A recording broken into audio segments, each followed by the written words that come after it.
Lolo, posible po kayo magka-snow dito sa Pilipinas? Naku, Apo. Sorry, pero imposible na yang mangyari.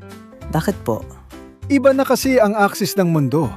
Pero posibleng nag-snow dito noong Ice Age. Ice Age? Ano po nangyari nun? Oh, sige. May maiksing lesson ulit si Lolo sa'yo. Ano nga ba ang totoong nangyari noong Ice Age? Alamin natin yan dito sa The Taglish Explainer. Ang topic na ito ay galing kay Benedict 10. Salamat sa iyong suggestion. Shout out rin sa mga taga Rizal dyan. Magandang araw sa inyong lahat. Ako si Professor Ipaliwanag ng University of Life. At ngayong araw, pag-uusapan natin kung ano nga ba ang totoong nangyari noong Ice Age. Hindi yung bersyon na may sumasayaw na mammoth at nagjo-joke na sloth, kundi yung totoong kwento ng mundo noong sobrang lamig pa nito.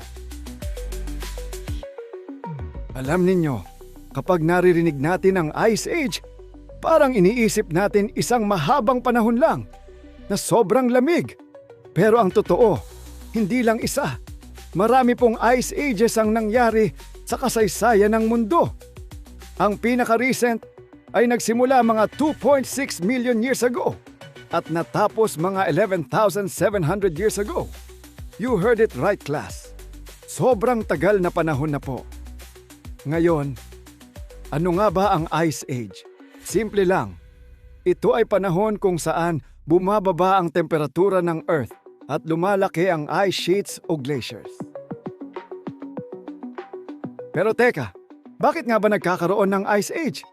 Ang dahilan ay kombinasyon ng maraming factors. Una na dyan ang pagbabago sa orbit ng Earth. Oo, hindi steady ang galaw ng mundo natin sa paligid ng araw. May tinatawag tayong Milankovitch cycles. Parang mood swings ng planeta. Minsan mas malapit, minsan mas malayo, minsan nakatagilid ang axis. Kapag nagkataon na mas kaunti ang natatanggap na init mula sa araw, unti-unting lumalamig ang mundo. At kapag nagsimula ng mag-form ang yelo, mas lalo pang lumalamig dahil sa tinatawag na albedo effect.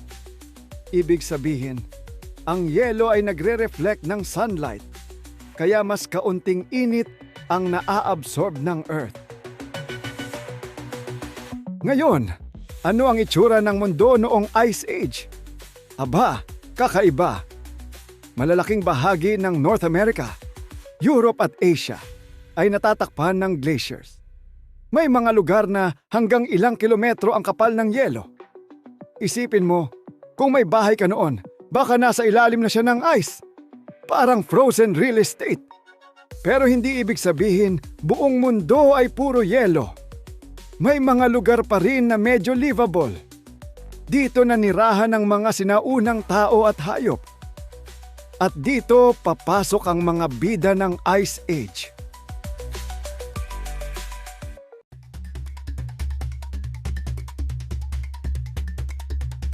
Ang mga bida ng Ice Age class ay ang megafauna.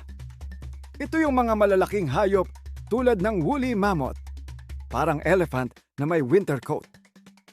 Meron ding saber-toothed tiger, yung pusa na hindi mo gugustuhin makasalubong sa dilim. At syempre, may giant ground sloths, mga tamad pero higante. Pero hindi lang hayop ang nag-survive. Nandyan din ang mga sinaunang tao. Ang mga Homo sapiens, pati na rin ang Neanderthals, ay natutong mag-adapt sa malamig na klima.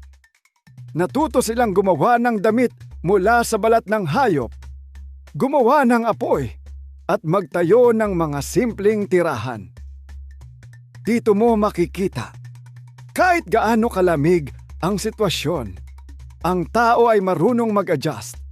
Parang pag walang wifi, maghahanap ng paraan.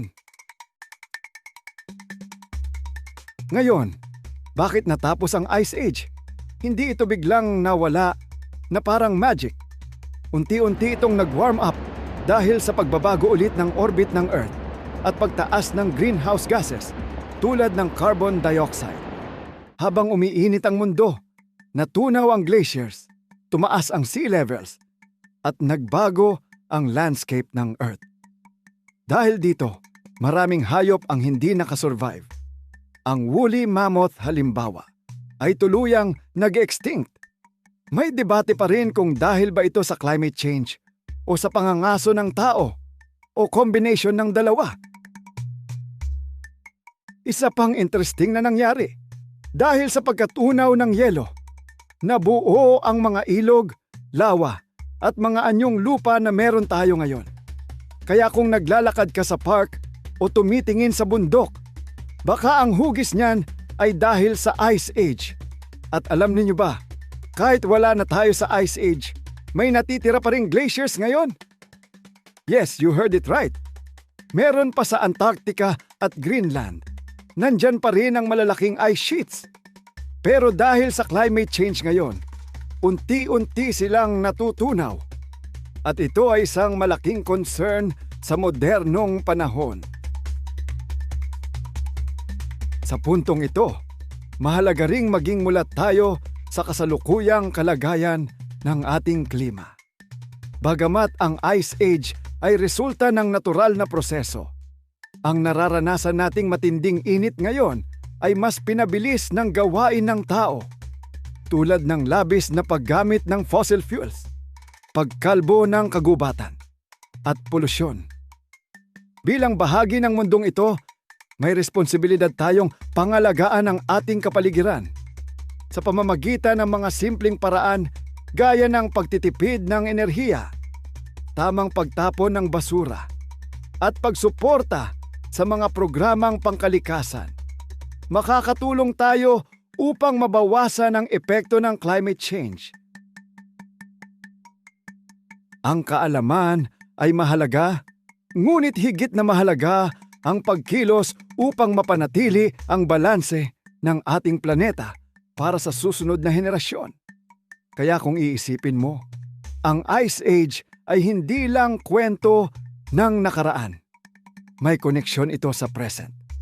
Kung noon ay natural ang paglamig at pag-init ng mundo, ngayon ay may epekto na ang tao sa climate.